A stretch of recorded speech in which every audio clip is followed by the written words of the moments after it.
Hello everyone, आप सबका स्वागत है दोस्तों कॉम्प्रिहेंसिव मॉडर्न हिस्ट्री के कोर्स में। तो हमने मॉडर्न हिस्ट्री का क्लासेस स्टार्ट किया था। अभी जो है इसमें लेटर मुगल्स के टॉपिक कंप्लीट हो चुके हैं और जो वार ऑफ सक्सेशन थे उसको कंप्लीट कर चुका है हमने। एंड जो है उसके बाद हमने देखा था regional rise of regional states को देखा था। तो हमने जो लास्ट की जो क्लासेस में पढ़ा था तो उसको थोड़ा रिकॉल कर लेते हैं एंड फिर आगे बढ़ेंगे। और जो है आज का टॉपिक है हमारा एडवेंट ऑफ यूरोपियन से, तो हम उसको अच्छे से डिटेल से देखेंगे। लेकिन उससे पहले जो हमने कल पढ़ लिया था उसको एक बार जो है क्विक जो है रिकॉल कर लेते हैं। तो हमने देखा था कि मुगल्स जो है डिसइंटीग्रेट होने लगते हैं मुगल एम्पायर, और उसके साथ साथ जो है काफ़ी जो स्टेट्स है उसके सबऑर्डिनेट स्टेट हो या फिर उसके अंदर जो स्टेट होती है तो वो जो है राइज होने लगते हैं, उसका इवोल्यूशन होने लगता है।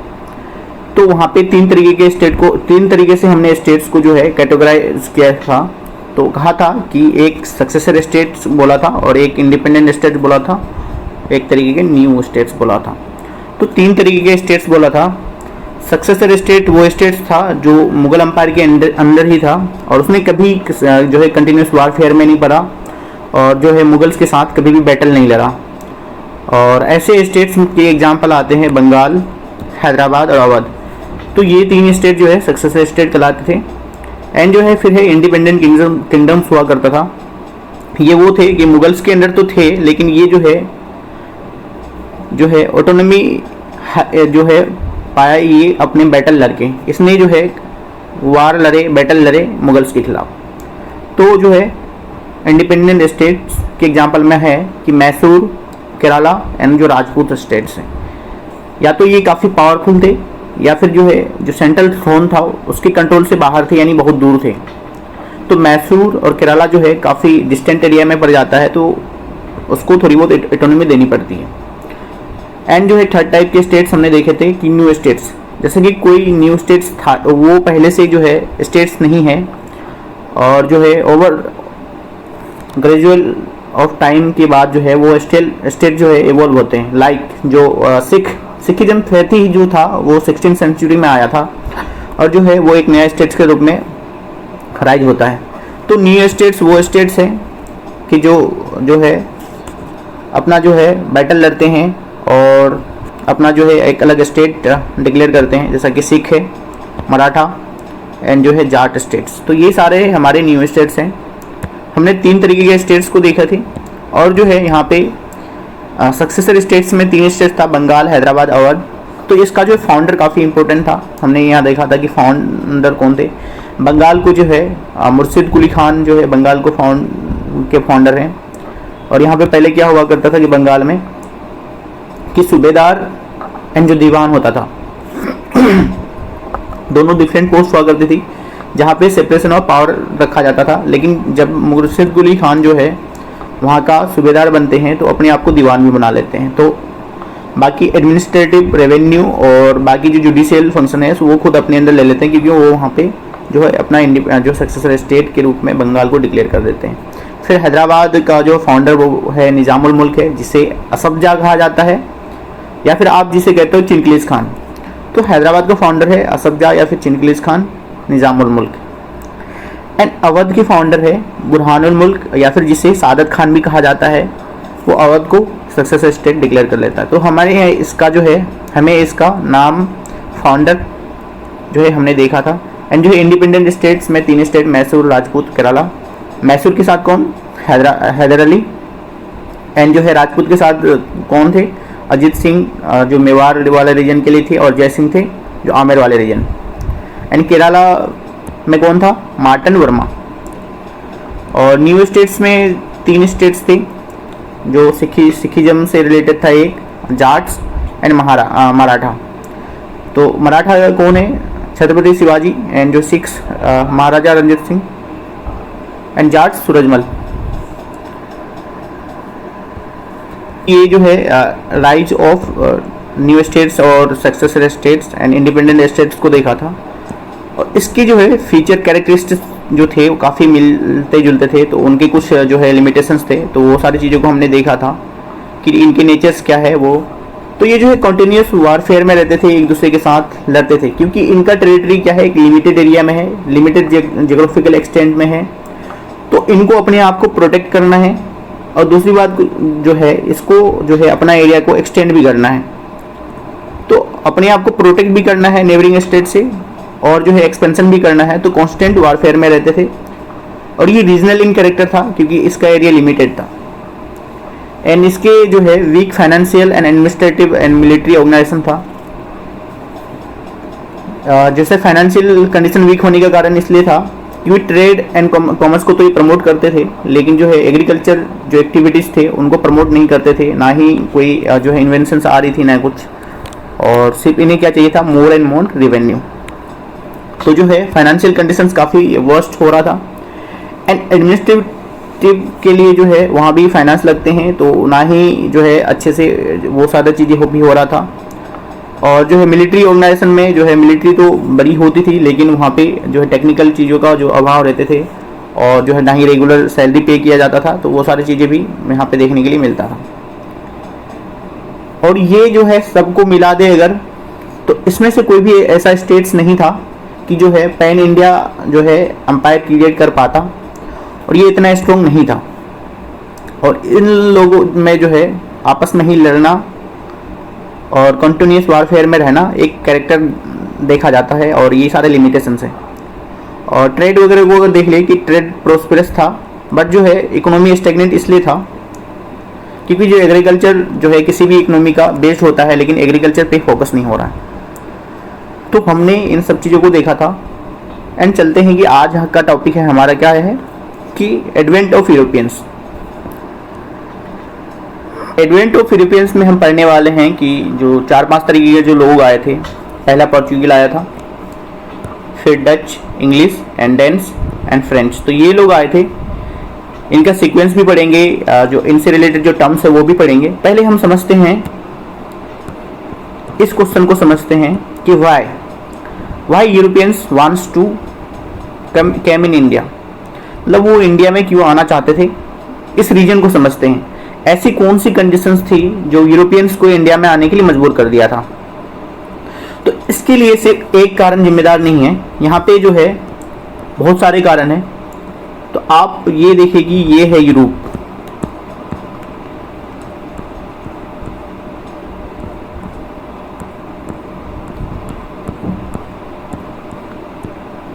यहाँ पे मैप में देख पा रहे होंगे कि ये यूरोप है, पर यूरोप से ये इंडिया क्यों आना चाहते हैं, इधर है पोर्चुगीज वगैरह। तो इसके पीछे जो है एक लॉन्ग स्टोरी है, थोड़ा सा हम उस पर बात कर लेते हैं। आपको अगर पता होगा कि जो है यहाँ पे पहले जो है यूरोप में एक जो है रोमन एम्पायर हुआ करता था।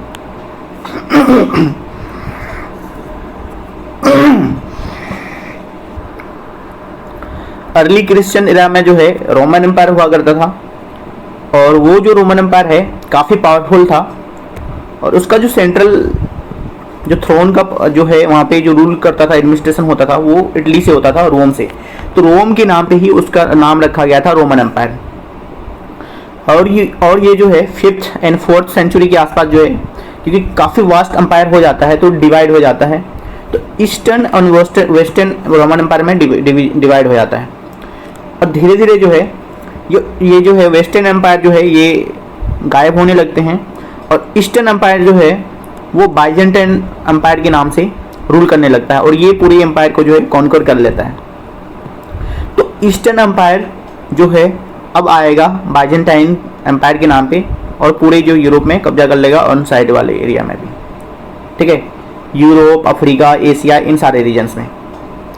और साथ में ही जो है ओटोमन एम्पायर इवोल्व होते हैं,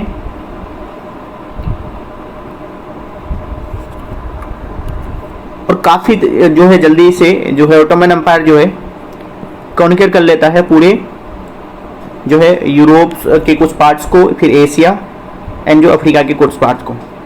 तो यहाँ पे एक जो है मेन जो है ट्रेड का जो सेंटर रहता है, ये जो लैंड मार्ग है यूरोप से लेकर के इंडिया तक, ये जो एक देता है, तो ये है होता है कॉन्स्टेंटिनोपल। तो बेसिकली जो है जब ओटोमन टर्क्स होते हैं तो वो कॉन्स्टेंटिनोपल को जो है कब्जा कर लेते हैं। तो इनका जो ट्रेड रूट जो है, डायरेक्ट जो ट्रेड हो रहा था उनका खुद से, तो वो ट्रेड बंद हो जाता है। तो एक तो कॉन्स्टेंटिनोपल को जो है वहाँ कब्जा कर लिया गया, एंड दूसरा जो होता है बाद में कि जो है रेड सी वाला जो रास्ता होता है, एक अनदर ये दूसरा एक रास्ता होता है ये रेड सी, तो ये इसको भी बाद में जो है कब्जा कर लेते हैं ऑटोमन टर्क्स। तो उनके पास जो है कोई रास्ता नहीं बचता है इंडिया आने के लिए। अब बात ये है कि वो इंडिया क्यों आना चाहते हैं। इंडिया के साथ जो है उनका ट्रेड काफ़ी लंबे टाइम तक रहता है, इनसेट में भी ट्रेड रहा है, और जो है ये पहला नया तरीका होने जाएगा जब वो आएंगे सी रूट से। तो लोग कहते हैं कि इंडिया की खोज जो है वास्को डी गामा ने करा, तो ये बात बिल्कुल ही गलत है, क्योंकि इंडिया पहले से एग्जिस्ट करता था, लेकिन इंडिया आने तक का जो रूट था उसकी खोज वास्को डी गामा ने करी। तो इस चीज़ को समझना काफ़ी इम्पोर्टेंट है। तो इंडिया में जो है, इंडिया काफ़ी चीज़ों का हब हुआ करता था, जैसा कि स्पाइसेस हुआ करते थे, यहाँ के स्पाइसेस काफ़ी इम्पोर्टेंट थे। और यूरोप जो है, ये यूरोप ये कहाँ पे किस एरिया में पाया जाता है, आपको पता होगा कि यहाँ पे बहुत ज़्यादा कोल्ड होता है। तो कोल्ड होने के कारण यहाँ पे जो है फूड को प्रिजर्व रखना काफ़ी इम्पोर्टेंट है। तो मसाला जो है अपने एंटी बैक्टीरियल जो है उसकी कैरेक्टरिस्टिक जो पाए जाते हैं उसमें, उसके कारण जो है फूड को प्रिजर्व रखता है। और इसके साथ साथ जो है काफ़ी चीज़ें इंपॉर्टेंट था जो यूरोपियंस को चाहिए ही था इंडिया से। तो यूरोपियंस जो है इंडिया आना चाहते थे। अब ऐसी कौन सी चीज़ें थी जो यूरोपियंस को जो है फोर्स किया इंडिया आने के लिए या फिर अदर वर्ल्ड्स को जाने के लिए। सबसे पहला कि है वहाँ पे फ्यूडल सिस्टम हुआ करता था, एंड उसके साथ जो है एक ब्लैक डेथ डिजीज जिसको बुबोनिक प्लेग कहा जाता है। तो ये सब देखने के लिए मिलता है, जिसके कारण जो है वहाँ की जो इकोनॉमी जो है काफ़ी वर्स्ट हो जाती है। तो लोगों को जो है ट्रेडर क्लास है उसको एक नया जगह चाहिए होता है कि वहाँ पे जो है ट्रेड करे और जो है अपना ट्रेड को प्रोस्पेरस बनाए, क्योंकि यूरोप में अब तक कुछ बचे नहीं थे। और बुबोनिक प्लेग जो है ब्लैक डेथ इसलिए कहा जाता है कि लोग जो है इसमें जो इसका मोर्टेलिटी रेट है काफ़ी हाई हुआ करता था, जिसको भी हो जाता था तो ये वहाँ पे लोग मर जाते थे। एंड जो 14 एंड 16 सेंचुरी में जो है रेनेसा एंड रिफॉर्मेशन हुआ, जिसमें लोगों को क्रिटिकल थिंकिंग रीजन्स मिलने लगे कि जो है सिर्फ जो है इतने टेरिटरी से लिमिटेड नहीं होना है, और जो है वर्ल्ड बहुत बड़ी है, तो हमें वर्ल्ड को जो है कन्कर करना है, वहाँ पे घूमना है। एंड जो एक जो काफ़ी इंपॉर्टेंट रीजन है, कॉन्स्टेंटिनोपल जो है कब्जा कर लिया ऑटोमन टर्क्स ने। तो ये एंड जो स्पाइसेस के लिए उन्हें आना काफ़ी ज़रूरी था। एंड सी रूट्स जो है वो उनको सस्ता पड़ने वाला था लैंड रूट के मुकाबले में, क्योंकि लैंड रूट में जो है जितने भी देश मिलेंगे उसको रास्ते में सबको टैक्स दे के जाना पड़ेगा, और साथ में एक दूसरे का रिलेशन कैसा है वो भी देखना पड़ेगा। एंड तो ये सारी चीज़ों को देखने के लिए मिलता था। एंड वो आ रहे थे God, glory and gold 3G के कॉन्सेप्ट को लेके जो है वो निकलना चाह रहे थे। गॉड जो जहाँ पे वो क्रिश्चियन मिशनरी एक्टिविटी को फैलाना चाह रहे थे, ग्लोरी मतलब हमारा नाम होगा, हम हिस्ट्री में लिखे जाएंगे, एंड गोल्ड जो है बहुत सारे जो है उसको ट्रेड करके पैसे कमाने हैं, बुलियंस कमाने हैं। एंड जो वहाँ का जो मर्केंटाइलिज्म जो क्लासेस थे तो उनको ये सब चीज़ें काफ़ी जो है एडवेंचरस लगा। तो मर्केंटाइलिज्म उनको बोलते हैं जो ना प्रोड्यूस कर रहा है, वो जो इंटरमीडिएटरी चीज़ होता है, जैसा कि आप मान लो आजकल के डेज में कि कोई ये है एक प्रोडक्शन होता है यहाँ पे और यहाँ पे सेल होता है, और बीच में जो है जो भी काम कर रहा है तो उसको बोलते हैं मर्केंटाइलिज्म। जैसे कि आज के डेट में देख लो आप ओला, उबर, स्विगी वगैरह देख लो, जोमेटो वगैरह, तो वो क्या है मर्केंटाइलिज्म का एक एग्जाम्पल है।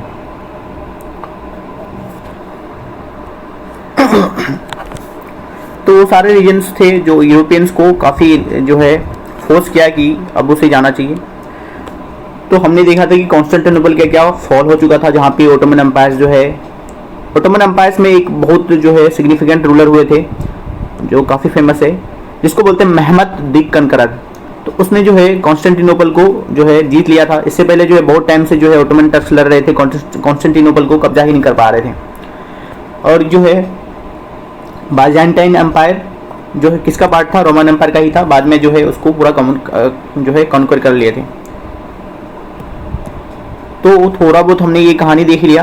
देन जो है रीजन्स में अगर देखें कि वहाँ पे फ्यूडल सिस्टम जो था वो कैसे इतना जो है काफ़ी ऐसा क्या था कि जो वो फोर्स करने लगा कि आपको बाहर जाना चाहिए अब। तो फ्यूडल सिस्टम में जो है ये फ्यूडल सिस्टम जो है 6th सेंचुरी से लेकर के 15th सेंचुरी तक काफ़ी जो है एक्टिव रहता था। और वहाँ पे जो है राजा का के साथ जो है वहाँ पे जो किसान से, फार्मर्स है, लोकल से एक लॉन्ग जो है सीरीज के साथ जो कनेक्शन रहता था।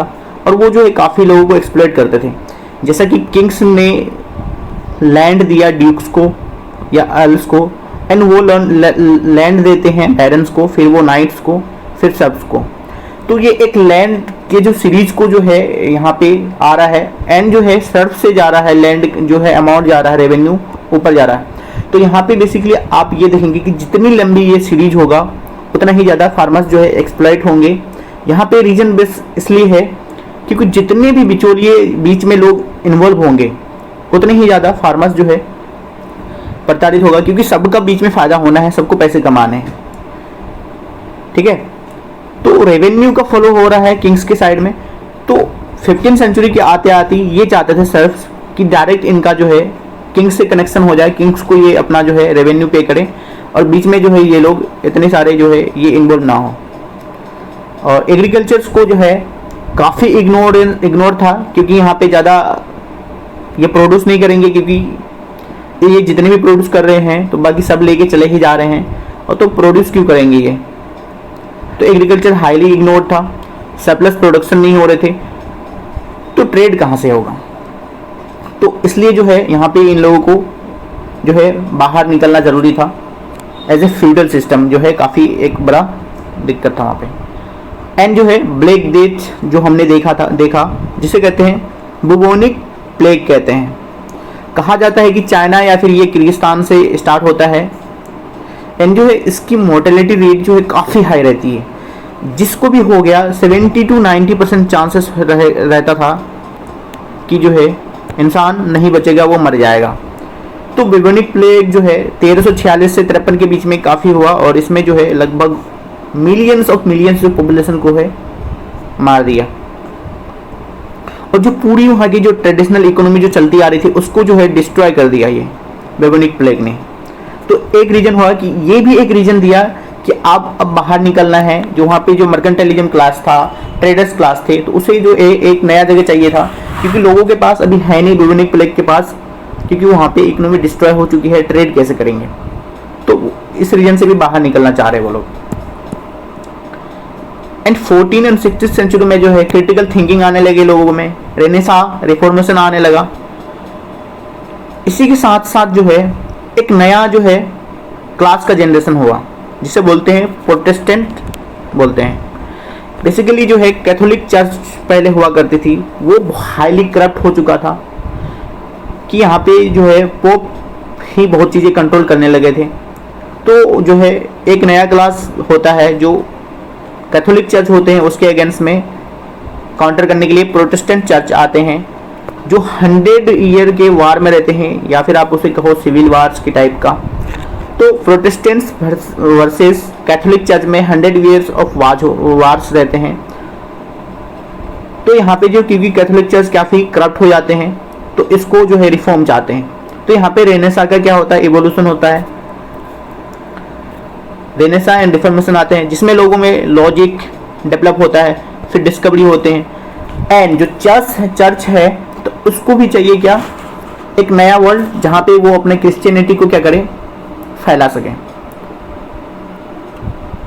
तो इस रीजन से भी एक जो है नया ये मिल जाता है कि इंडिया वो आना चाहते थे या फिर बाहर के वर्ल्ड जाना चाहते थे। एंड जो है ट्रेड रूट के लिए जो है कॉन्स्टेंटिनोपल एंड जो है रेड सी से भी ट्रेड किया जाता था, तो वो उन दोनों को जो है बाद में जो है ऑटोमन टर्क्स ने जो है पूरे उसको कॉन्कर कर लिया था, एक रीजन है। और India was major source of spices जो है इंडिया में काफ़ी मिलते थे, और स्पाइसेस के पीछे जो है यूरोपियंस पागल थे। पागल क्यों थे? क्योंकि वो स्पाइसेस के बिना जी ही नहीं सकते थे, क्योंकि जो है बहुत डाउन टेम्परेचर होता था यूरोप का, और उस फूड को प्रिजर्व करने के लिए स्पाइस की ज़रूरत होती थी, और बिना स्पाइस के वो वहाँ पे सर्वाइव नहीं कर सकते थे। तो उनके जो है लाइवलीहुड पे डिपेंड करता था स्पाइसेस। तो एंटी बैक्टीरियल जो कैपेबिलिटी होती है वो जो फूड को जो है फूड में मीट को जो है काफ़ी जो है टाइम तक प्रिजर्व कर सकता था। तो इन जो कैरेक्टरिस्टिक्स है, इनकी जो है क्वालिटी की वजह से जो है स्पाइसेस काफ़ी इंपॉर्टेंट है उनके लिए। और वो जो जब लैंड रूट से जब ट्रेड करते थे तो बीच में बहुत सारे देश कंट्रीज मिलते थे, एंड कौन कंट्री किसके साथ कैसा रिलेशन है, आपस में दोस्ती है, यारी है या फिर नहीं है, तो उसमें कॉन्फ्लिक्ट अगर रहता था तो बीच में अगर किसी ने अगर मना कर दी तो वहाँ जा नहीं सकता था।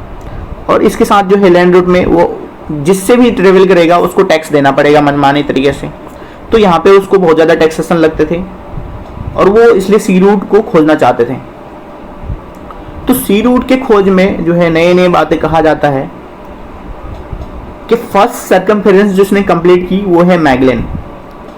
लोगों को पता था कि अर्थ इज स्फेरिकल, लेकिन जो है ये नहीं पता था कि अर्थ इतना बड़ा हो सकता है। स्फेरिकल तो है, यहाँ पे अगर हमने बैठा तो और फिर यहीं पे घूम के आ जाएंगे, लेकिन उसे ये नहीं पता कि कितना बड़ा है।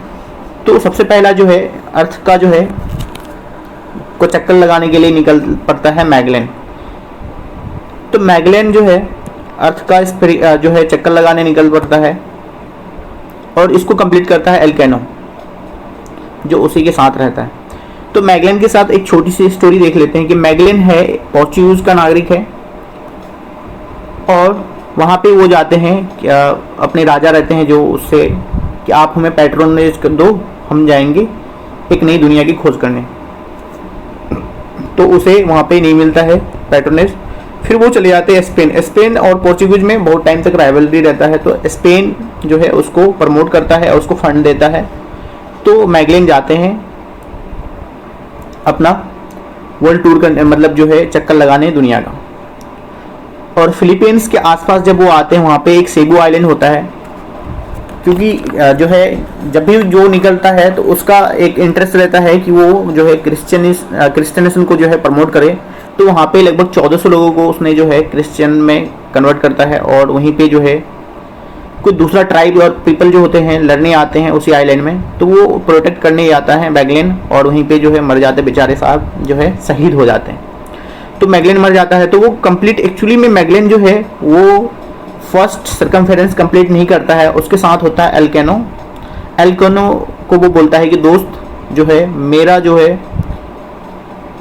बात को याद रखना कि मैंने आया था चक्कर लगाने और मैं तो कंप्लीट नहीं कर पाया, और ये बात ज़रूर बताना दुनिया को कि मैंने कंप्लीट की। तो एल्केनो इसका क्रेडिट नहीं लेता है, एक्चुअल में एल्केनो लगाता है चक्कर, लेकिन क्रेडिट नहीं लेता है, मैगेलन को ही लेता है। तो मैगेलन जो है अपनी ग्लोरी, अपने नाम के लिए पूरा जो है अर्थ का जो है सर्कमफेरेंस को जो है ये करने लगता है। एंड जो भी आता है उसके 3 जो है कॉन्सेप्ट रहते हैं, 3G कॉन्सेप्ट, जिसको बोलते हैं God, glory and gold. God से मीन्स कि वो क्रिश्चियन मिशनरी एक्टिविटीज़ को प्रमोट करना चाहते हैं, एंड ग्लोरी मतलब उनका नाम होगा और सब चाहते हैं ग्लोरियस लाइफ। एंड जो है गोल्ड, वो ट्रेड करेंगे तो उसको बुलियंस मिलेगा, उसको फ़ायदे होंगे। तो ये सारे जो है चीज़ें थी।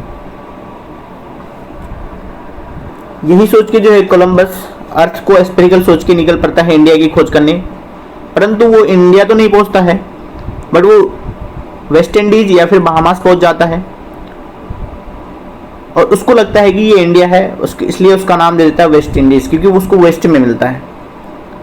तो कोलंबस को देखा, और बाद में आते हैं अमेरिगो वेस्पुची, जो है वहाँ पे जो वेस्ट इंडीज वाला जो टेरिटरी होता है उसका नाम देता है अमेरिका। तो अमेरिका का नाम दिया अमेरिगो वेस्पुची, और खोजा किसने? कोलंबस ने।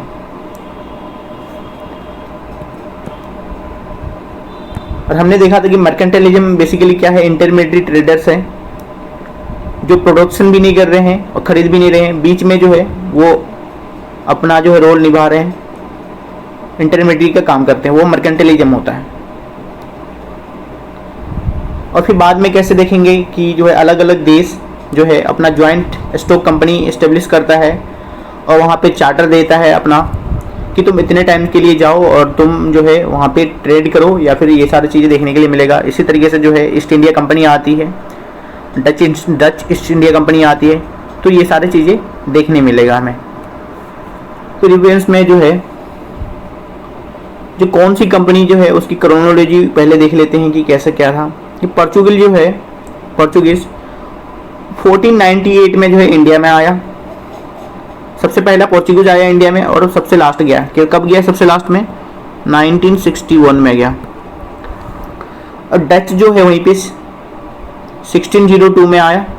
और इंग्लिश इंडिया आता है 1600, यानी इंग्लिश जिसको आप ब्रिटेन कहते हो, ब्रिटिश कहते हो, 1608 में आता है। एंड डेन्स आते हैं 1620 में, एंड फ्रेंच आते हैं 1667 में। तो ये है उसकी जो क्रोनोलॉजी की, वो कब आते हैं। फिर हम देखेंगे कि उसकी कंपनी की इस्टेब्लिशमेंट कब हो रही है। तो यहाँ पे देख लेते हैं कि जो पहला जो आने वाला है इंडिया में वो तो पोर्चुगीज है, 1498 में आता है। डच आता है 1595 में।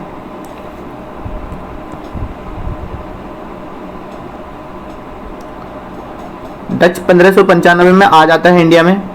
और जो है 1608 में इंग्लिश आते हैं और 1620 में आते हैं डेन्स, एंड फ्रेंच आते हैं 1664 में।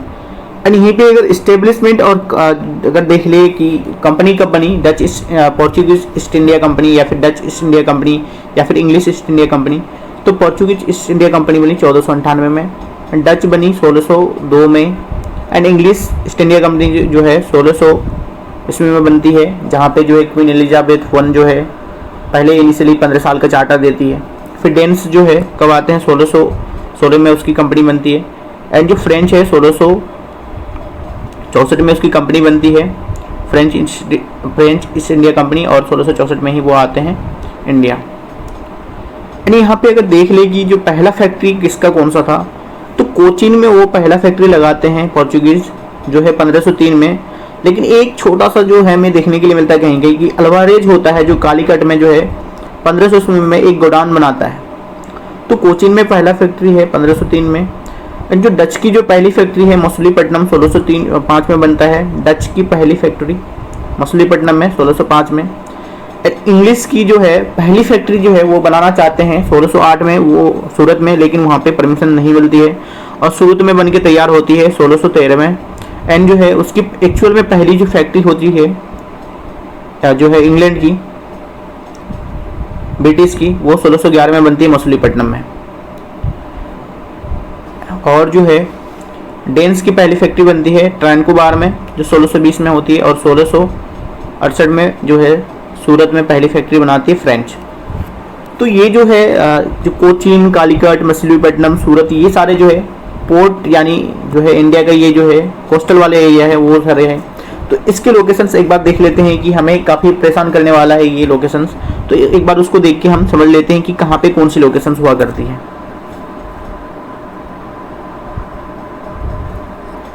आप एज्यूम करके चलिए कि ये जो है हमारा प्यारा इंडिया है, इंडिया का मैप है। तो यहाँ पे जो है गुजरात वाले रीजन पे यहाँ पे है सूरत। सूरत आपको पता होगा कि ये पोर्ट काफ़ी फेमस है सूरत। फिर उसी के नीचे है दमन और जो है दूसरी साइड जो है दीव।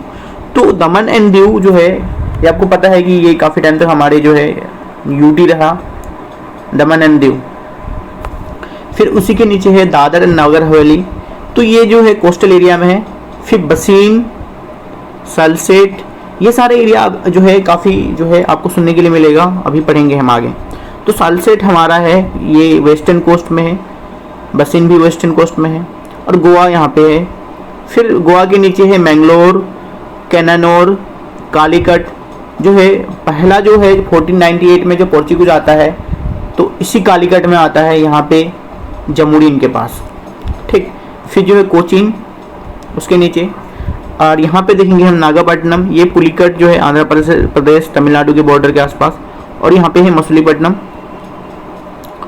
जहाँ पे ब्रिटिश ने पहली फैक्ट्री बनाई 1611 में, फिर 1613 में बनाई सूरत में। एंड यहाँ पे हुगली एंड चित्तागांव। तो ये वो एरिया है जो हमें बार बार परेशान करने वाला है। एक बार फिर से देख लीजिए आप इसको कि सूरत है, दमन एंड दीव साथ में, फिर उसके नीचे दादर एंड नागर हवेली, दादर है, फिर उसके नीचे नागर हवेली, फिर बसीन एंड सालसेट, फिर हमें गोवा देखने के मिलता है, मैंगलोर, कैनानोर, कैलीकट, कोचिन, फिर ईस्टर्न साइड में नागापट्टनम, पुलिकट एंड ये मछलीपट्टनम, हुगली और चित्तागांव। और ये हमारे जो है अपना आइलैंड लक्षद्वीप, और इधर है हमारा अंडमान निकोबार, ये श्रीलंका। सबसे पहले हम पढ़ लेते हैं कि पोर्चुगीज जो है इंडिया में आए तो उसका क्या सिग्निफिकेंस रहा और क्या क्या चीज़ें हुआ पोर्चुगीज के आने के बाद। तो पोर्चुगीज कब आना स्टार्ट हुआ पोर्चुगीज का? वो सबसे पहला था जो इंडिया में आया जब कॉन्स्टेंटिनोपल ब्लॉक हो चुका है, रेड सी ब्लॉक हो चुका है, और वहाँ पे एक जो है प्रिंस हुआ करते थे जिसको टाइटल मिला हुआ था नेविगेटर का, कि उसको बहुत ज़्यादा रुचि था कि वर्ल्ड में क्या चल रहा है, उसे ही कुछ चाहता था। तो उसको इसलिए निकनेम दिया गया नेविगेटर। तो उसका नाम है प्रिंस हेनरी द नेविगेटर। तो पोर्चुगीज का राजा था, वो काफ़ी लोगों को प्रमोट कर रहा था। और इसी बीच में जो है ट्रीटी ऑफ टॉर्डेसिलस जो हुआ था 1494 में, जिसमें पोर्चुगीज और स्पेन के में जो राइवल होता था, तो उसने जो नॉन क्रिश्चियन जो वर्ल्ड थे उसको डिवाइड कर दिया गया, और वो बोल दिया कि एक साइड तुम जाओगे, एक साइड मैं जाऊंगा। एंड जो है 1487 में जो है बार्थोलोम्यू डायज जो है वो कैप ऑफ गुड होप तक आ जाता है। पहले कैप ऑफ गुड होप इसका नाम नहीं हुआ करता था। कैप ऑफ गुड होप कौन सा है? ये अफ्रीका है, अफ्रीका के टिप पे होता है कैप ऑफ गुड होप। तो इसका नाम था पहले कैप ऑफ स्टॉर्म नाम था, और इसका नाम उसने होप के नाम पे दे दिया कि उसको आशा मिला कि यहाँ पे आगे चल के जो है हमें आगे इंडिया मिलने वाला है, तो इसलिए उसने जो है उसका नाम कैप ऑफ गुड होप देता है। एंड वास्को डी गामा आ जाता है 1498 में इंडिया में, एंड वहाँ पे उसको जो है गुजराती पायलट जो है हेल्प करते हैं, वो अब्दुल मजीद, और इसका वेलकम करता है जमुडीन। जमुडीन जो है एक वहाँ का जो है डायनेस्टी राजा था, वहाँ का एक टाइटल हुआ करता था समुद्री, ये क्या है, समुद्र वाले किनारे पे। तो यहाँ पे समुद्री राजा को जो है उसने समोरीन कहा जाता था। तो समोरीन से ही वो समोरीन नहीं बोल पा रहा होगा तो वो जमुडीन बोल दिया, तो जमुडीन ही टाइटल चलने लगा। तो जमुडीन ने 1498 में जो है वास्को डी गामा का वेलकम किया, और साथ उसके बाद जो है अल्वारेज कैब्रल था जो 1500 ईस्वी में कालीकट में एक गोडाउन बनाया, और जो है फैक्ट्री को जो है पहले फैक्टोरियस बोला जाता था, और फैक्ट्री गोडाउन जो होता था उसको फैक्ट्री ही बोला जाता था। वास्को डी गामा जो है 1502 में फिर से आते हैं, और 1505 में जो है कैनानोर जो है, कैनानोर कौन सा, वेस्टर्न कोस्ट में जो है केरला के ऊपर में जो है कैनानोर, तो वहाँ पे अपना फैक्ट्री बनाता है। और बाद में जो है कालीकट, कैनानोर, कोचीन, ये सारे जो है इम्पोर्टेंट ट्रेडिंग सेंटर बन जाते हैं पोर्चुगीज़ के। तो वास्को डी गामा 1498 में आ जाते हैं, और 1502 में दोबारा आते हैं, और 1505 में एक कैनानोर में फैक्ट्री बनाते हैं। बाद में चल के कालीकट, कैनानोर एंड कोचीन ये जो है पोर्चुगीज़ का सेंट्रल हब बन जाता है ट्रेडिंग सेंटर का। से चलती है तो फिर वहाँ पे एक जो है सिस्टम आने लगता है कि अब सिस्टम रूल कैसे करेगा, तो गवर्नरशिप आ जाते हैं। तो पहला जो है यूरोपियन गवर्नर जो इंडिया में आता है, हम ओवरऑल यूरोपियन की बात कर रहे हैं, तो यूरोपियन गवर्नर जो पहला जो आता है वो फ्रांसिस्को डी अल्मीडा आता है 1505 में, और जो 1505 से 9 तक का गवर्नर रहता है। और इसकी जो है कुछ सिग्निफिकेंट चीज़ें हैं जो हमें देखना ज़रूरी है। तो ये पहला फर्स्ट यूरोपियन गवर्नर था, और पोर्चुगीज जो है थे यानी पुर्तगाली ही जो थे जिसने गवर्नरशिप जो है सिस्टम जो है इंट्रोड्यूस किया।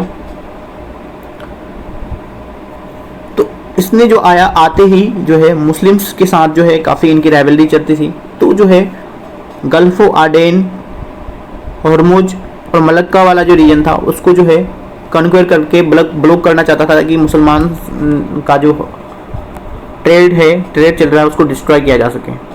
तो पहला गवर्नर हुआ फ्रांसिस्को डी अल्मीडा। तो आप ये देखिए, ये क्या है, सऊदी अरबिया है, ये सिनाई पेनिनसुला है, इधर क्या है, अफ्रीका है, और ये इंडिया है। तो यहाँ पे जो है ओमान के आसपास यहाँ पे गल्फ ऑफ आडेन है, तो आडेन और हॉर्मुज है यहाँ पे, ये वाले रीजन में स्टेट ऑफ हॉर्मुज है, और यहाँ पे स्टेट ऑफ मलक्का है जो साउथ एशिया को जो है एक बहुत बड़ा रास्ता होता है ट्रेडिंग का। तो इन सब पे कब्जा करके जो है पूरा मतलब जो पूरा ओशन है उसको कब्जा कर लेगा, और जो है वाटर वाली जो सिस्टम है जो ओशन है उस पर कब्जा कर लेगा। और बाद में ये जो है उसी चीज़ को डिक्लेयर करता है, ब्लू वाटर पॉलिसी कहता है। तो ब्लू वाटर पॉलिसी में जो है उसने आदेन, हॉर्मुज और मलक्का और पूरी जो है सी ट्रेड वाले जो सिस्टम है मार्ग को उसको कैप्चर कर लेता है और एडॉप्ट करता है ब्लू वाटर पॉलिसी। तो ब्लू वाटर पॉलिसी काफ़ी फेमस है हिस्ट्री में, तो वो फ्रांसिस्को डी अल्मीडा एडॉप्ट करता है। इसने जो है बैटल ऑफ जो ड्यू है वो लड़ता है 1508 में, और ये जीत जाते हैं। किसके साथ लड़ते हैं कि ज्वाइंट मुस्लिम नावल फ्लीट के साथ, मतलब गुजरात सल्तनत जो है वहाँ पे मुस्लिम रूलर थे, गुजरात सल्तनत और मामलुक इजिप्शियन जो था, तो इन लोगों के साथ लड़ते हैं। लेकिन यहाँ पे जो है पोर्चुगीज जीत जाते हैं 1508 में और दीव को जो है कैप्चर कर लेते हैं। अब आगे चल के जो है 1510 में जो है गोवा को भी कैप्चर कर लेगा और उसको जीत जाएगा, फिर आगे चल के जो है उसको कैपिटल बना देगा गोवा को। पोर्चुगीज का नेक्स्ट गवर्नर है वो अल्फोंसो डी अल्बुकर्क। तो ये है दूसरा गवर्नर जो जिसे रियल फाउंडर माना जाता है, अल्फोंसो डी अल्बुकर्क। पहला कौन था? अल्मीडा था जिसने ब्लू वाटर पॉलिसी स्टेब्लिश की। बैटल ऑफ ड्यू लड़ा 1508 में। इसका जो था अल्फोंसो दी अल्बुकर्क, ये रियल फाउंडर कहा जाता है कि stronghold in East Africa, Red Sea, Hormuz, Malabar, Malacca, उसने जो जो चीज़ें जीता इसने जो है काफ़ी अच्छे से आगे बढ़ाया। और इसने जो है गोवा को जीत लिया बीजापुर के सुल्तान से। बीजापुर जो है पहले बहमनी किंगडम का पार्ट हुआ करता था। बहमनी किंगडम टूटता है 5 पार्ट में, तो उसका एक पार्ट होता है बीजापुर। तो बीजापुर कमज़ोर होता है, अगर एक साथ रहता है अगर बहमनी किंगडम के पास तो फिर नहीं जीत पाता। तो 1510 में जो है बीजापुर के सुल्तान से गोवा जीत लेता है। गोवा जीत लिया 1510 में। और यहाँ पे एक चीज़ देखने के लिए मिलेगा कि जो है सती को एवोल्यूशन ऑफ सती सिस्टम को प्रमोट किया इसने जो है अल्बुकर्क। ऐसा नहीं है कि ये सोशल वर्क कर रहे हैं सती को एवोल्यूशन करने के लिए। जब ये आए वहाँ से, ये क्या है, क्रिश्चियन है, तो यहाँ पे इसे अपना दिन गुजारना है, इसे रहना है, तो यहाँ पे इसे फैमिली बनाने हैं और अपना जो है मिशनरी एक्टिविटीज़ को भी प्रमोट करना है। तो इसको जो है कोई शादी तो नहीं करेगा, हिंदू वगैरह तो शादी नहीं करेगा, लेकिन जो विडो होते थे तो उनसे ये शादी कर सकता था। तो वही उसी चीज़ों को जो है यहाँ पे जो विडोज़ को जो है सती होने से बचा रहा था और वो कह रहा था कि हमसे शादी करो, तो वही चीज़ों को विडो ही इससे शादी कर सकती थी, इसलिए they are encouraged to marry Hindu girl. तो ये एवोल्यूशन ऑफ सती को प्रमोट करने लगे ताकि जो है विडोज़ जो है तो वो जो है पोर्चुगीज से शादी करें और उनका जो फैमिली बसाएं। इसने जो है पॉलिसी अपनाई वार, पायरेसी, प्लैंडर, और इसके लिए जो है अल्फोंसो डी अल्बुकर्क काफ़ी इनफेमस है। इनफेमस इसलिए क्योंकि वार भी कर रहे हैं किसी पे जाके बिना बात का, और पायरेसी लूट भी रहे हैं, लूटपाट भी चल रही है। तो इसको हिस्ट्री में काफ़ी जो है बदनाम माना जाता है कि ये पॉलिसी जो है अल्फोंसो डी अल्बुकर्क का। तो रियल फाउंडर होगा हमारा अल्बुकर्क, एंड 1510 में जो है गोवा को जीत लिया जो बहमनी किंगडम का पार्ट हुआ करता था। तो हम देखते हैं कि ये सारी चीज़ें हैं। और जो है गोवा को जीतने के बाद ऐसा पहला कोई एरिया था किसी यूरोपियंस के पास जो है लगभग 1800 साल के बाद जो है यूरोपियंस को मिला था। पहले जो है अलेक्जेंडर जब आए थे इंडिया या फिर जो इंडियन सब कॉन्टिनेंट में, तो उसने कुछ एरिया जीता था। उसके बाद जो है पोर्चुगीज ऐसा पहला 1800 साल के बाद व्यक्ति होता है वहाँ के जो है 1510 में जो है गोवा को जीतता है। कुछ जो क्रॉप इंट्रोड्यूस किए जाते हैं इसके द्वारा, अल्फोंसो दी अल्बुकर्क के द्वारा, तो टोबैगो इंट्रोड्यूस करता है, कैशनट, पाइनएप्पल, पोटैटो, तो ये सारे जो है इंट्रोड्यूस किए जाते हैं। तो पोटैटो वैसे जो है साउथ अमेरिका का जो है ओरिजिन रहता है उसका।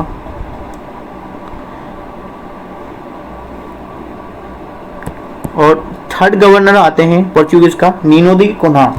तो नीनो दी कुन्हा का जो है ये गोवा को कैपिटल बना देते हैं 1530 में, क्योंकि पहले जो है हेडक्वार्टर होता है कोचीन और बाद में जो है हेडक्वार्टर शिफ्ट करता है गोवा, और इसी को जो है अपना जो कैपिटल ही कहिए आप उसको बना देता है। और ये जो है बंगाल में अपना हाथ पे जमाने लगता है, और वहीं जो है दीव, बसीन, इन सबको जीत लेता है। एंड बहादुर शाह 1537 में जो है ये बहादुर शाह गुजरात के जो किंग होते हैं उसको मार देते हैं और वहाँ से बसिन जीत लेते हैं। तो बसिन जीत लिया नीनो दी कुन्हा ने। तो यहाँ पे हम देख लेते हैं कि ऐसा कौन से फेवरेबल कंडीशंस थे पोर्चुगीज के लिए जो वो यहाँ पे आके रूल करने लगे। तो पहले जो है फेवरेबल कंडीशंस जैसा कि तो इंडिया में क्या होने लगा कि बहुत छोटे छोटे पावर्स जो है वो रूल करने लगे। तो स्मॉल पावर्स एक्सेप्ट गुजरात जो है वो काफ़ी अच्छा तरीके से रूल किया जाता था वहाँ का जो है गुजरात के किंग्स के द्वारा, तो वो थोड़ा स्ट्रॉन्ग था। बाकी जो पावर्स थे वो काफ़ी कमज़ोर थे। और जो है बहमनी किंगडम जो था बेसिकली जो है विजयनगर एम्पायर हुआ करता था, उससे इवॉल्व हो गए बहमनी किंगडम बना था 14th सेंचुरी के आसपास, ठीक। और बहमनी किंगडम जो है डिसइंटीग्रेट हो गया था, बीजापुर, गोलकोंडा, अहमदनगर, बेरार, बेदार, तो ये 5 पार्ट में बहमनी किंगडम जो है डिसइंटीग्रेट होता है और ये एक रीजन बन जाता है, एक फेवरेबल कंडीशंस क्रिएट कर देता है पोर्चुगीज के लिए। तो यहीं से जो है बीजापुर से गोवा कैप्चर कर लेता है पोर्चुगीज। अगर ये साथ में हुआ करता अगर बहमनी किंगडम तो फिर गोवा को कैप्चर नहीं कर पाता। और पोर्चुगीज साथ में ही अपनी अच्छे स्ट्रॉन्ग आर्मी लेके चलता है, कैनन्स होते हैं तो ये काफ़ी स्ट्रॉन्ग होते हैं, इनकी नवल और सीप वाली जो टेक्नोलॉजी है काफ़ी स्ट्रॉन्ग होती है। और मुगल्स के पास कोई जो है स्ट्रॉन्ग नेवी नहीं होता है, तो ये भी एक रीजन होता है कि उसको कोई रोकने वाला नहीं है। तो मुगल एम्पायर के जो है इन्फ्लुएंस से बाहर है साउथ इंडिया।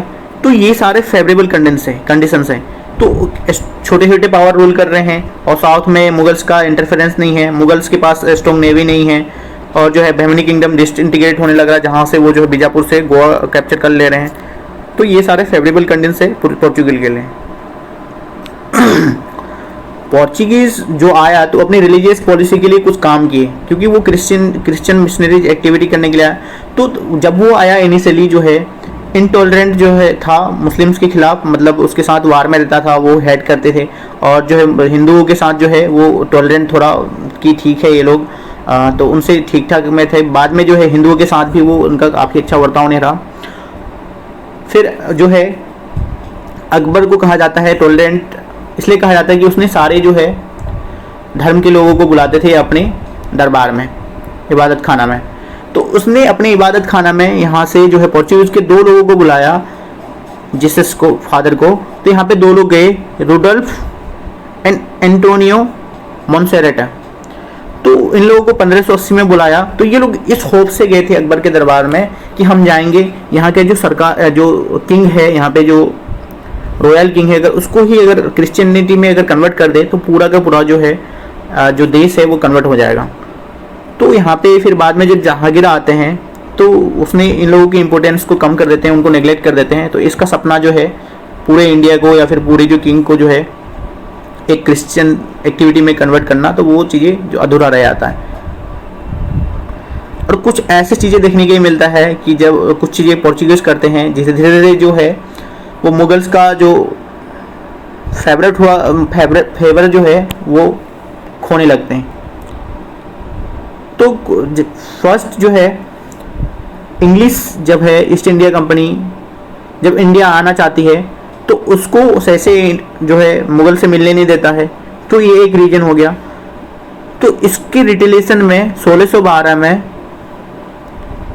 एक ड्रैगन शिप को लेकर के कैप्टन थॉमस बेस्ट जो है लड़ते हैं और यहाँ पे पोर्चुगीज को हरा देते हैं। तो इस बात से जो है मुगल एम्पायर जो है काफ़ी इम्प्रेस होता है और बुलाता है इंग्लिश मैन को। एंड जहांगीर जो है उसके पास तो कोई नेवी नहीं है, तो ये चीज़ देखता है कि उसने जो है ब्रिटिश को हराया, तो काफ़ी इम्प्रेस होता है। एंड 1613 में जो है जहांगीर के जो है कुछ शिप्स को जो है कैप्चर कर लेता है पोर्चुगीज़। तो भाई तुम उसने ऑर्डर देते हैं मुकर्रब खान को कि इसके साथ जो है जो करना है करो और इसको सुधारो। तो पोर्चुगीज़ की ये सारे जो एक्टिविटीज़ थे तो मुगल एम्पायर को पसंद नहीं आ रहे थे। पोर्चुगीज़ कहीं भी इंटरफेयर कर दे रहा था। इनिशियली जो ब्रिटिश है वो काफ़ी समझदार लोग समझा जाता था, और जो पोर्चुगीज़ जो है स्टार्टिंग में आते खुरपाती करने लगते थे। तो ये सारे देखने के लिए मिलता था। बीच में ये हो गया था कि जो बंगाल में थे वहाँ पे लोगों को एज स्लेव कैप्चर किया जा रहा था और छोटे बच्चों को जो है खरीद लिया जा रहा था, बाद में उसको क्रिश्चियन में कन्वर्ट किया जा रहा था। तो औरंगजेब भी उसमें काफ़ी लता रहा था उन लोगों को। तो ये सब चीज़ें हमें देखने के लिए मिलता था। तो अब देख लेते हैं कि रीजन फॉर डिक्लाइन जो है पोर्चुगीज़ का जो है डिक्लाइन हो गया कैसे।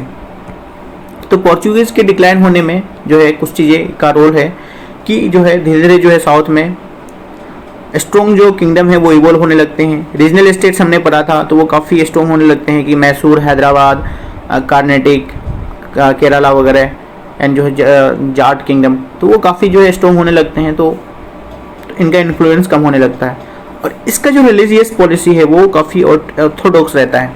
आप अगर किसी देश के लैंड में जाते हो, कहीं और जाते हो, तो आपको ऑर्थोडॉक्सी नहीं चलेगा। आपको वहाँ के लोगों के साथ टॉलरेंट होना पड़ेगा। आपको पहले लोगों को समझना पड़ेगा, वहाँ की जो एक्सेप्टेंस है वो चीज़ें क्रिएट करनी पड़ेगी। तो ये काफ़ी जो ट्रेड इसका जो था काफ़ी डिसऑनेस्ट था, ये प्लंडर करते थे, लूट करते थे। तो वो सब चीज़ें जो है इसका डिक्लाइन होने की सब रीजन थे। और ये पायरेसी करता था। कार्टेज सिस्टम, आपको पता है कि ये ब्लू वाटर पॉलिसी था और पूरी जो है सी को कब्जा कर लिया था, ट्रेड रूट को, सी ट्रेड रूट को। और ये कार्टेज सिस्टम बेसिकली जो है लाइसेंस दे रहा है, और इसने लाइसेंस दिया है तो आप ट्रेड करोगे वरना आप नहीं करोगे। तो और सी में ये खुद लाइसेंस दे रहे हैं और वहीं पे खुद पायरेसी कर रहे हैं इंडियन ओशन में। तो ये इसका बहुत बड़ा कारण था। और बाद में क्या हुआ कि जब ब्राज़ील की जो खोज हुई तो इसका जो है वहाँ पे ये वेस्ट साइड चला गया और वहाँ पे उसको कॉलोनी बनाने लगे।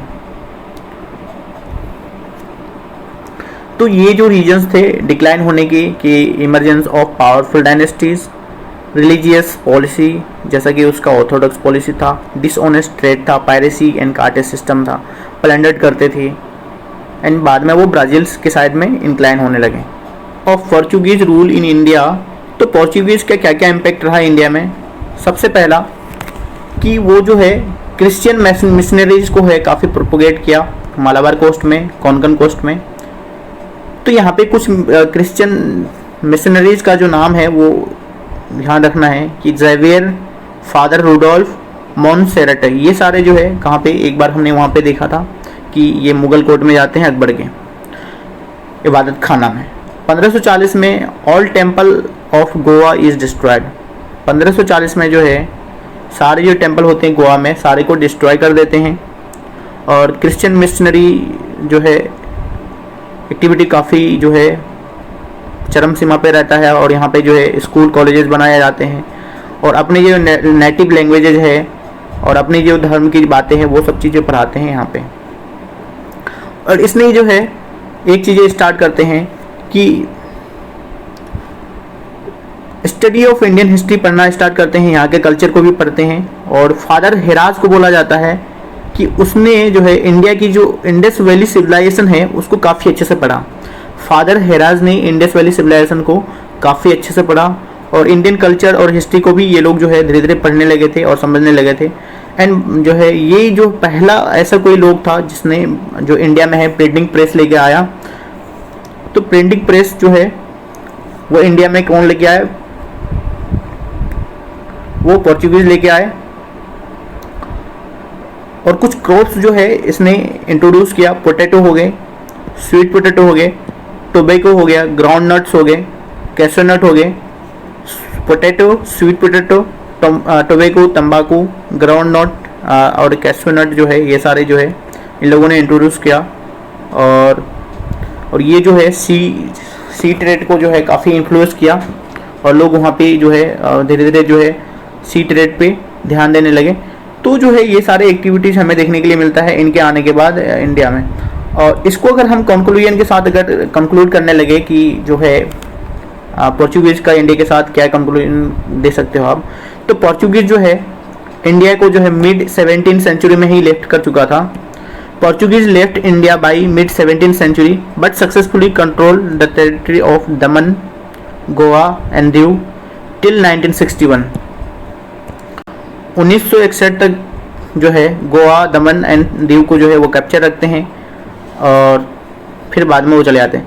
1650 के आसपास जो है तो वो जो है इंडिया को लगभग चले ही जाते हैं, लेकिन कुछ एरिया जो उसके पास रहता है वहाँ पे काफ़ी स्ट्रॉन्ग होल्ड रखते हैं। और आपको पता होगा कि जो पोर्चुगीज़ पहले ही आते हैं 1498 में एंड जो है सबसे लास्ट में जाते हैं 1961 में। तो first came and last go, who is Portuguese first came and last गो।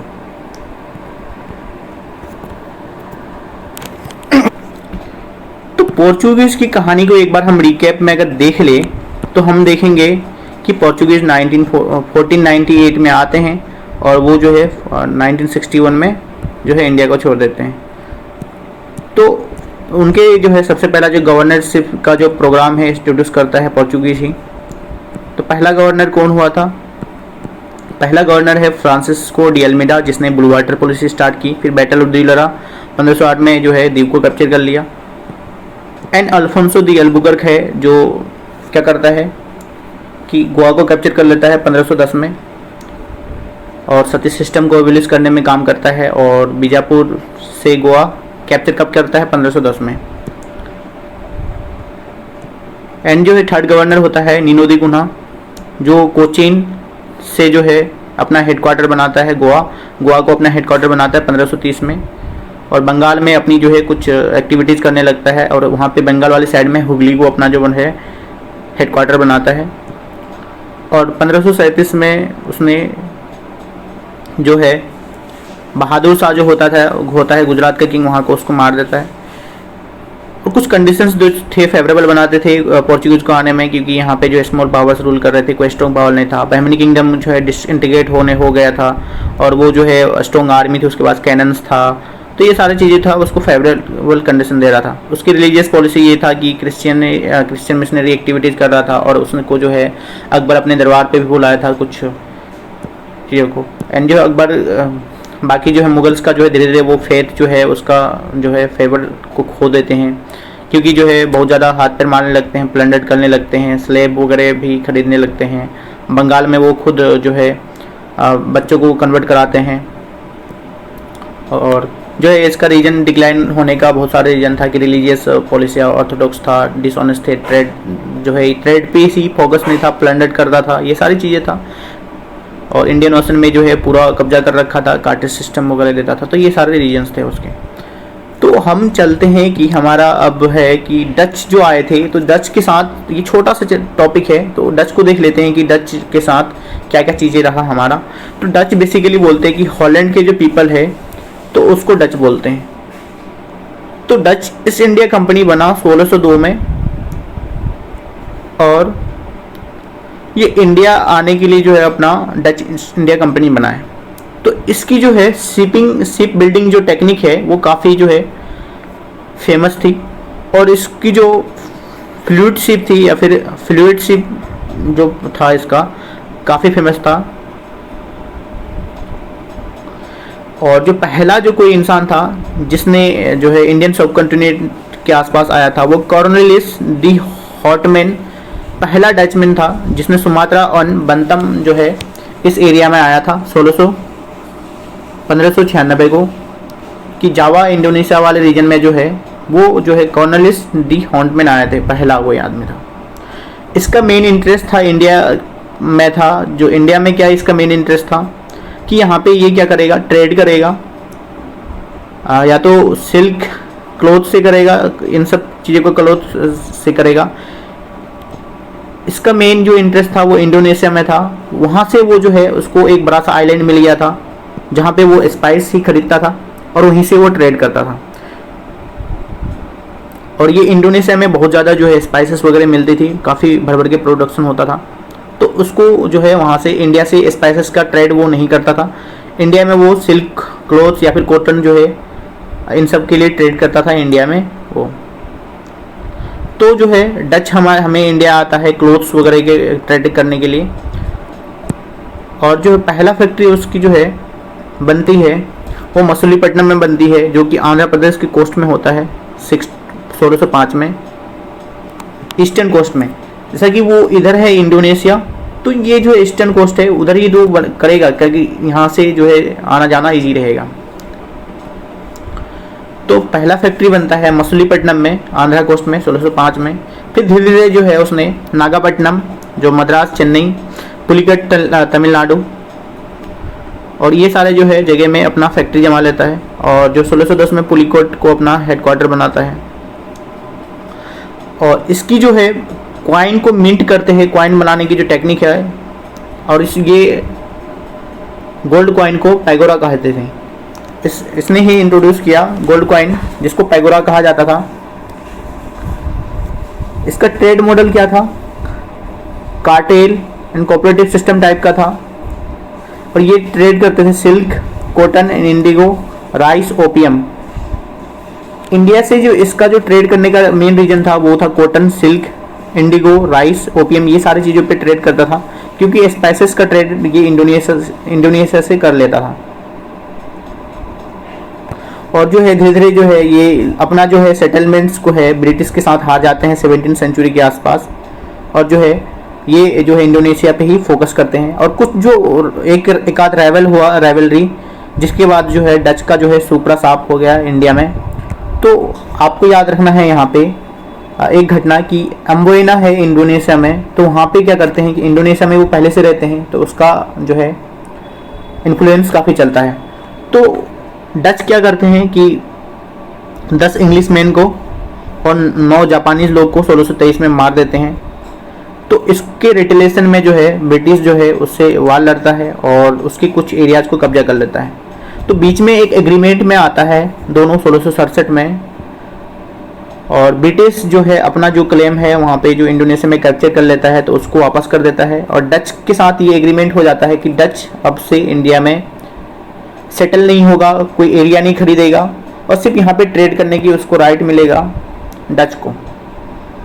और लास्ट में जो है 1759 में जो है बैटल ऑफ बिदारा होता है, जो डच का यहाँ से इंडिया से जो है उसको जो एम्बिशंस रहते हैं यहाँ पे फ्लरिश करने की, क्या है कुछ भी अगर रहता हो मन में, तो वहाँ से जो है परमानेंटली क्रश हो गया। तो बैटल ऑफ बिदारा 1759 को होता है। एंड यहाँ की जो है डच जो है यहाँ पे इंडिया से गायब हो जाते हैं।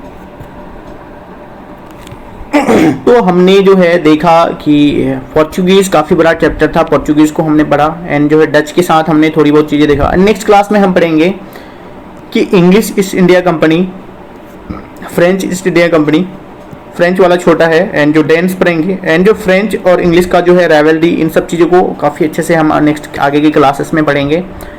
तो आपको यहाँ तक देखने के लिए धन्यवाद। एंड चैनल को लाइक करें, कमेंट करें और सब्सक्राइब जरूर कर लें। And thank you.